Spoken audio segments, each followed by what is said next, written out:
everyone, welcome back to Stitching with Samantha. My name is Samantha. Today I'm going to be showing you how to stitch my nature beanie designs. So I have two different designs. I have this mountain design for beanies, and then I also have this antler design. So I'm going to be showing you how to stitch both of these today. I hope you enjoy learning with me, and let's get started. The first thing you're going to need for this project is a logo beanie.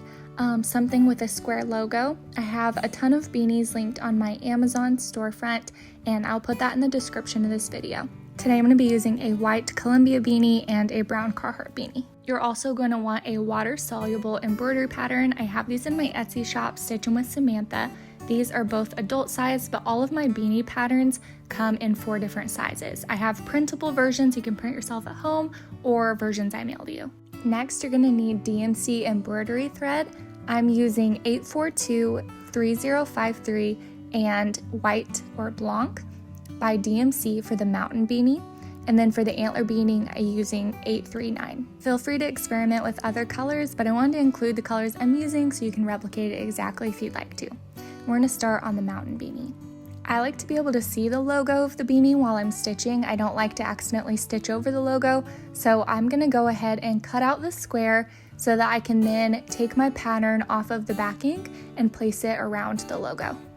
When sticking the pattern on your beanie, make sure to get all of the wrinkles and bubbles out and make sure that it is flat and adhering tightly to the beanie. Next, you're going to need an embroidery needle. I prefer size 5 embroidery needles, specifically DMC's embroidery needles are my favorite. Now we're going to grab our first thread, 842, our beige, and we're going to take it from the skein, take it from the numbered side of the thread, and we're going to pull about an arm's length of thread.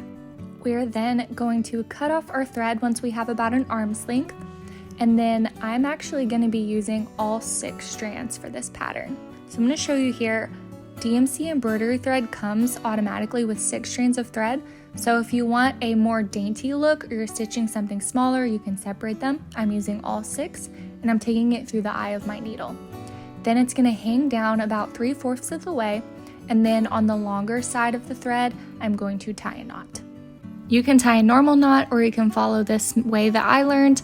I take it in between my fingertips, and I curl it around my fingers so that I can then use my fingers to roll it down to the end of the thread. So I'm going to do that one more time. Once again, you don't have to do this method. This is just how I learned. Once we tie off, we're ready to start stitching. The mountains on the beanie are going to be stitched in whip back stitch. So to start our whip back stitch, we're going to bring our needle up at the very end of our first bottom of our first mountain. We're going to bring our needle up and then skip forward just a small distance. We're going to bring our needle back down to the back of the beanie. Each of your stitches is going to be about 1/4 or 1/2 of a centimeter. Once that first stitch is in place, we are then going to skip ahead the same distance, and we're going to bring our needle and thread up to the front of the beanie once again. Then we are going to take the tip of our needle and we're going to put it in the same exact hole as the end of our first stitch. We don't want any gaps between our back stitches. So once again, or at the same distance, we're going to bring our needle and thread up ahead, and then you're going to bring your needle and thread back to your previous stitch, and through the same hole, you're going to bring your needle down. So that's why it's called back stitch, because each time you're bringing your needle forward and then you're coming back to your previous stitch.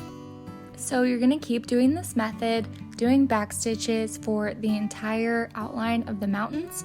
When you get to the top here, you're just going to switch directions, doing back stitch like normal, but then bringing it back to the point.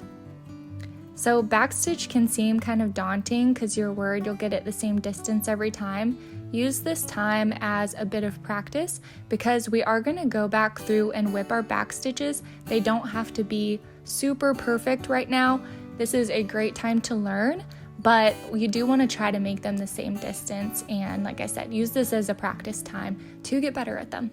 A quick tip, anytime you are getting close to the logo of the beanie, try to put your needle underneath the logo. This makes sure that there is no gaps and kind of awkward space between the stitching and the logo. So once the top of the mountains is all backstitched, we are then going to whip our back stitches. So to do this, at the very end of the mountain, we are going to bring our needle up, and then from there we're going to take our needle from the right side. If you're right-handed, left, you may want to do left side. We're going to bring it underneath our first back stitch. Then we are going to do the same thing the next back stitch. We're going to bring our needle under from the same side that we did last time, so I'm doing right side. So it's important with whipping our back stitches, you're bringing your needle through the same side each time. And this is going to make this nice rope-like texture, and I just love whipped back stitch, especially for the mountains. I think it's a great look. So once again, you're going to keep doing this for the entirety of all the back stitches, the same side each time, bringing your needle under and then pulling it tight. When you get to your last back stitch, we're simply going to whip it and then bring our needle to the very end of our line, and we're going to bring it to the back of the beanie, and that will lock it in place. And now I'm going to show you how I tie off my thread. To tie off, I bring my needle underneath my previous stitches and I pull tight one time, and then after that I'll bring it underneath again, and then in that little loop I'm going to bring my needle through the middle. That way I can pull it into a knot, and then I take it underneath my stitches one more time. After that, we can go ahead and cut off the excess thread, and then we can thread our needle with our next color. With our white thread, we are going to do the same thing on the lines that are going vertically on our mountains. We are going to do whipped back stitch for each line. So once again, put your back stitches in place, and then through the same side each time we're going to whip our back stitches. Once we're finished with this first line, you're going to notice there's quite a bit of a distance to move to the next line on the pattern. So I'm going to go on the back of my beanie, and I'm going to take my needle underneath my previous stitches, kind of doing a whip back stitch on the back of the beanie, just so I can move directions while keeping the back of my beanie clean. So as you can see, I'm bringing my needle underneath all of my stitches, and then that allows me to move back to the top of the mountain and start on that next line. That is a fun little trick I use all the time to keep the back of my beanies and projects clean while also moving sections. We're going to continue doing this for all the lines on the mountains, and then we're going to move on to the tree trunks. After we finished our mountains and tied off, we're going to move to 842 for our tree trunks, and we're going to do back stitch for each trunk of each tree. We actually just did this stitch for the mountains, except this time we're not going to be whipping our back stitch. So you're going to do the same thing I just taught you, bringing your needle forward each time and then bringing it back to your previous stitch. So we're going to go ahead and do this for all of the trunks on every tree. And remember, this time we're not going to whip them. Then we're going to move on with 3053, and we're going to do straight stitch for all of our tree branches. At the end of our first branch, we're going to bring our needle up, and then at the tip top of the tree, we're going to bring our needle back down. You're going to pull tight. Then we're going to move to the other side. At the end of that branch, we're going to bring our needle up, and then once again, you're going to bring your needle back to that same point that we just ended our last stitch on, and we're going to make the tip of the tree, pulling our needle back down. I'm really hopeful that straight stitch immediately connects with you guys. It is literally just bringing your needle up and then back down. It is so beautifully simple. So each time, either you can start in the middle of the tree or at the end of the branch, we're going to bring your needle up and then back down. So we're going to do that for each branch on the tree, and then I'm going to show you a little trick that you can do to fill out the trees. If you want to do that, it is optional. So if you want a little bit of a fuller look in between some of your stitches, you can do additional straight stitches. So in between two of the branches, I just brought my needle up and then brought it back down to the middle of the tree.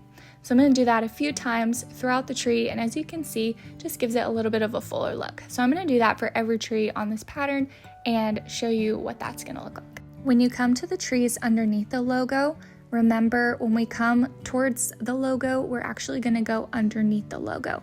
That way it kind of gives this look that the trees continue behind the logo. So when you get to these branches that are right below the logo, just go ahead and bring your needle below. Then we're going to finish up our tree, and we're going to tie off our thread, and we're going to be done with this design and move on to our antler beanie. So like I showed you before, you're going to bring your needle underneath your stitches and then bring it through the loop, pulling it into a knot, and then underneath your stitches once more, and then you're going to cut your thread. I love this method of tying off on beanies and clothing. It's very secure.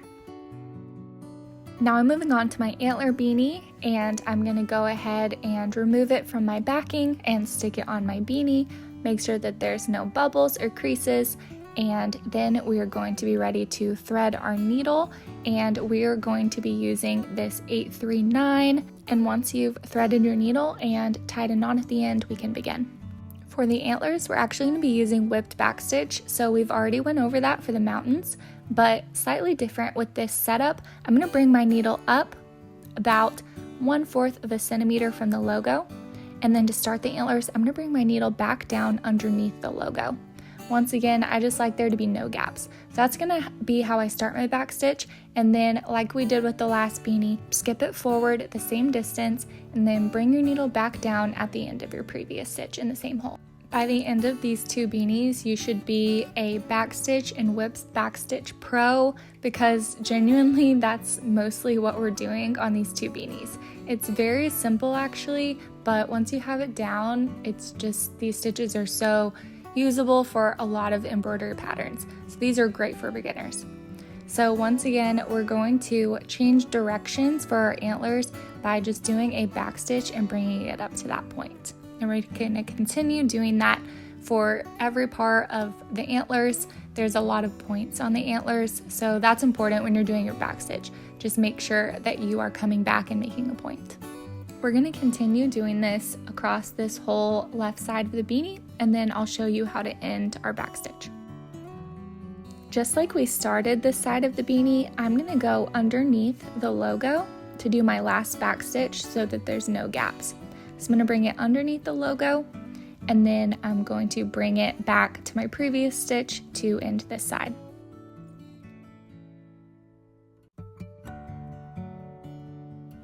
And then before I whip this side, I'm actually going to go do backstitch on the other side of the beanie. So I'm going to go ahead and tie off my thread and restart on the other side. And once my back stitches are in place, I'm going to whip my back stitches on both sides. So back on the left side, I'm going to bring my needle underneath the logo again to start, and then from the same side each time, bring my needle underneath each back stitch. So I just gravitate towards doing it from the right side. So from the right side, I'm going to bring my needle underneath my first back stitch and pull tight. Then I'm going to move to the next back stitch, repeating that process, bringing my needle underneath my stitches and pulling tight. And we're going to keep doing that for the entirety of the beanie. I'm going to show you one little trick when I come to the points.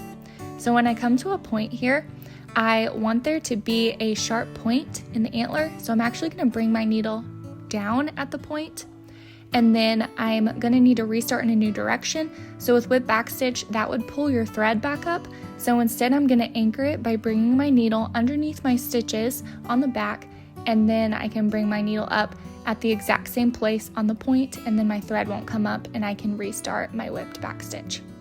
So once again, I'm going to bring my needle up here and then continue going through underneath my back stitches from the right side. So for all of the points of the antlers that you want to have a defined point, you can do that method. Once we are done whipping our back stitches on this side, we are just going to bring our needle underneath the logo, and we are going to tie off and start on the other side. Before I stitch the other side, I did want to show you guys real quickly a close-up look of the backstitch side versus the whipped backstitch side. Because really, if you like the look of backstitch, you don't have to go back and whip it. I just love the raised look of whipped backstitch, so I just wanted to pause and show you the difference between the two.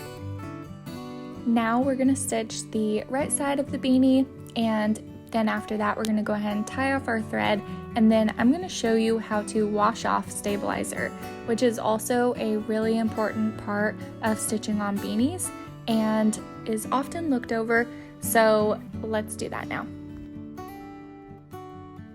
We are going to rinse off our stabilizer in running lukewarm water. Honestly, temperature does not really matter to me as long as you're following the other steps. But you're going to go ahead and rinse off your beanie for about 2 to 3 minutes. Once all the stabilizer seems to be off, we're going to take some soap and we're going to work it into our project. This is so important. Soap helps get underneath the stitching to get all that stabilizer that's trapped under there, and it also helps from ink bleeding or thread bleeding. So we're gonna do that for both beanies. Rinse for 2 to 3 minutes, then apply soap. And if you see any ink bleeding or thread bleeding at all, do the soap again and rinse for about 2 to 3 more minutes. So once again, this is so important. Make sure that you get everything off. And after it dries, you're going to have beautiful beanies that you can gift or wear yourself. Hey guys, I hope you enjoyed that tutorial and had fun making my mountain and antler beanies. I had so much fun teaching you, and until next time, I'll have way more fun tutorials this year for you guys. So go ahead and follow along, and I'll see you next time.